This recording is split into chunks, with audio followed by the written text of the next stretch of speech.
खूप मेलोडियस आणि खूप सॉफ्ट रोमॅन्टिक असं म्युझिक आहे आणि आपल्या सगळ्यांचा आवडीचा विषय रोमांस म्हणजे. तर त्यामुळे सगळ्यांना रोमॅन्टिक गाणी ऐकायला कधीही आवडतं. तसंच या फिल्मची गाणी आहेत आणि ती खूप लवकर पॉप्युलर होत आहेत गाणी. कारण का ऑफकोर्स चांगले शब्दांची जोड मिळाली. अमरीशनी खूप सुंदर शब्द लिहिलेत आणि तेव्हा पटकन लोकांची मनं त्याच्याबरोबर रिलेट होतात. जेव्हा आपल्याही भावना त्याशी जोडलेल्या असतात, त्या शब्दांशी जोडलेल्या असतात. आय थिंक त्यामुळे गायला खूप जास्त मजा आली आणि सगळीच गाणी खूप अप्रतिम झाली. खरं सांगू ह्याच्यावर एक अजयचं आणि माझंच खूप डिस्कशन झालं होतं. कारण का जेव्हा कॉलर ट्यून झाल्या होत्या तेव्हा अजय म्हणला, तर ह्याच्यातलं तू कुठलं कॉलर ट्यून लावतेस हे मला पाहायचं आहे. आणि मी म्हटलं, अरे ह्याच्यातलं जे एखादं सांगणं खूप अवघड आहे, मी रोज बदलणार आहे. तर रेशमी बंधने असू देत किंवा तू श्वास सारे असू देत किंवा जाणता अजाणता असू देत, प्रत्येक गाण्याची मिठास एक त्याचा फ्लेवर वेगळा आहे.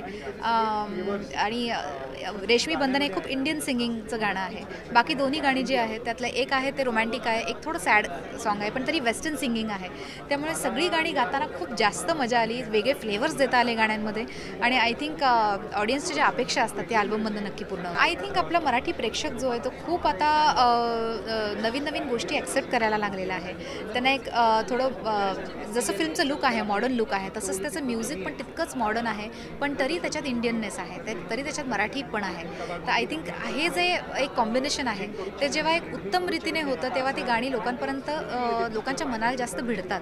आणि तसंच या गाण्याच्या बाबतीत कुठेतरी आहे असं वाटतंय मला. आणि म्हणून I think thanks to all the viewers ज्यांनी मॅक्सिमम लाईक्स आणि हिट्स दिले असतील गाण्यांना. I think this album is going to just rock this year. जाणता अजाणता कुठून असे प्रेम हे, जसे अल्लड लाटे सवे दरवळती गंध नवे, जसे अवखळ भावनांचे गुणगुणते गीत नवे.